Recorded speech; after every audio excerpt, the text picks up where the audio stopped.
بسم اللہ الرحمن الرحیم۔ جی، آج کا جو ہمارا سبق ہے وہ تختی نمبر 4 حرکات کے عنوان سے ہے۔ تو سب سے پہلے تو آپ یہ خوب سمجھ لیں کہ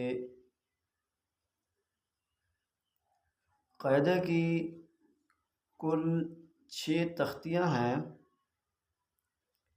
اگر آپ کو 6 تختیوں کی سمجھ آ گئی ہے اور خوب پہچان ہو گئی ہے تو باقی چیزیں آپ کے لیے پڑھنا بہت آسان ہے، کوئی مشکل نہیں ہے۔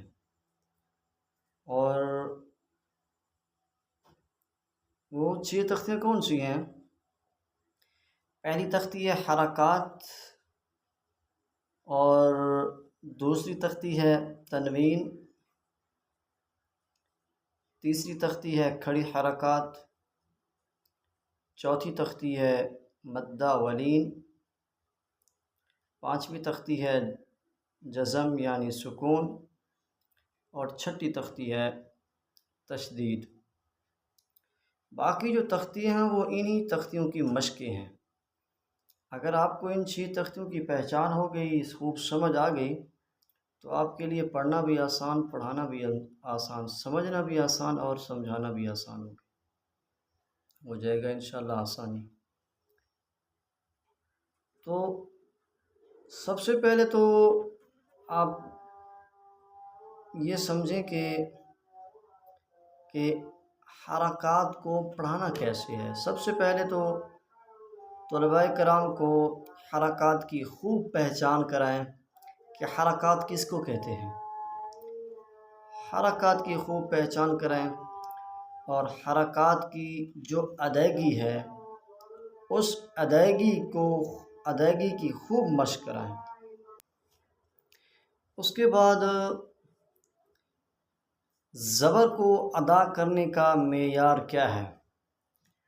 زبر کو ادا کرنے کا جو معیار ہے وہ ہے زبر کو ادا کرتے وقت منہ کو کھول کر آواز کے ساتھ اس کو ادا کرنا۔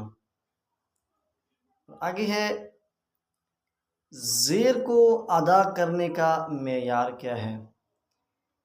زیر کو ادا کرتے وقت منہ کو نیچے کی طرف جھکا کر آواز کے ساتھ ادا کرنا، اور پیش کو ادا کرنے کا معیار کیا ہے؟ اور وہ یہ ہے کہ پیش کو ادا کرتے وقت دونوں ہونٹوں کو گول کر کے آواز کے ساتھ ادا کرنا۔ اور آگے ہے کہ حرکات کسے کہتے ہیں؟ حرکات کہتے ہیں، حرکات حرکت کی جمع ہے، اور حرکات زبر، زیر اور پیش کو حرکات کہتے ہیں۔ اور جس حرف پر حرکت ہو اس کو کیا کہتے ہیں؟ یعنی جس لفظ کے اوپر حرکت آ جائے تو اس لفظ کو کیا کہتے ہیں؟ اس حرف کو متحرک کہتے ہیں۔ جس لفظ کے اوپر حرکت آ جاتی ہے یعنی زبر زیر پیش آ جاتی ہے تو اس کو متحرک کہتے ہیں۔ اور آگے ہے کہ حرکات کو ادا کرتے وقت کن چیزوں سے بچنا لازمی ہے؟ بہت امپورٹنٹ یہ سوال ہے کہ حرکات کو ادا کرتے وقت کن چیزوں سے بچنا لازمی ہے۔ حرکات کو ادا کرتے وقت 3 چیزوں سے بچنا بہت ضروری ہے۔ اگر آپ ان سے بچیں گے نہیں تو لفظ آپ کا غلط ہو جائے گا۔ پہلا جس چیز سے بچنا ہے وہ پہلی غلطی کیا ہے؟ ایک تو حرکات کو جھٹکا دینے سے بچنا ہے، دوسرا حرکات کے لفظ کو کھینچنے سے بچنا ہے، تیسرا حرکات کے لفظ کو مجہول پڑھنے سے بچنا ہے۔ اور آگے ہے کہ حرکات کی کتنی قسمیں ہیں؟ حرکات کی 2 قسمیں ہیں، پہلی پڑی حرکات، دوسری کھڑی حرکات۔ اور اس کے ساتھ آپ نے ایک چیز یہ بھی سمجھنی ہے کہ کیا الف حرکت اور جزم سے خالی ہوتا ہے؟ جی ہاں، بالکل، الف ہمیشہ حرکت اور جزم سے خالی ہوتا ہے۔ اور آگے ہے، اگر الف پر حرکت یا جزم آ جائے تو وہ الف کیا بن جائے گا؟ تو آپ خوب سمجھ لیں کہ جس الف پر زبر آ جائے، زیر آ جائے، پیش آ جائے تو وہ الف حمزہ بن جائے گا۔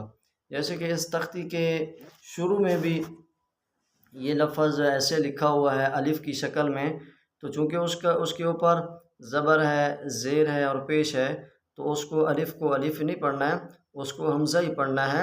حمزہ زبر ا، حمزہ زیر ای، حمزہ پیش او۔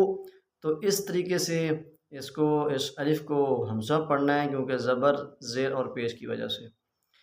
اور امید کرتے ہیں یہ ہمارا سبق تھا تختی نمبر 4 حرکات کا۔ اگر آپ کو ان میں سے اور بھی کچھ سوالات کرنے ہیں تو آپ خوب بلا جھجک ہمارے کمنٹ باکس میں سوال کر سکتے ہیں، اور امید کرتے ہیں یہ سبق بھی آپ کو سبق سمجھ آیا ہوگا۔ تو اپنی دعاؤں میں ہمیشہ یاد رکھیے گا۔ اللہ تعالی ہم سب کا حامی و ناصر ہو۔ فی امان اللہ، والسلام علیکم۔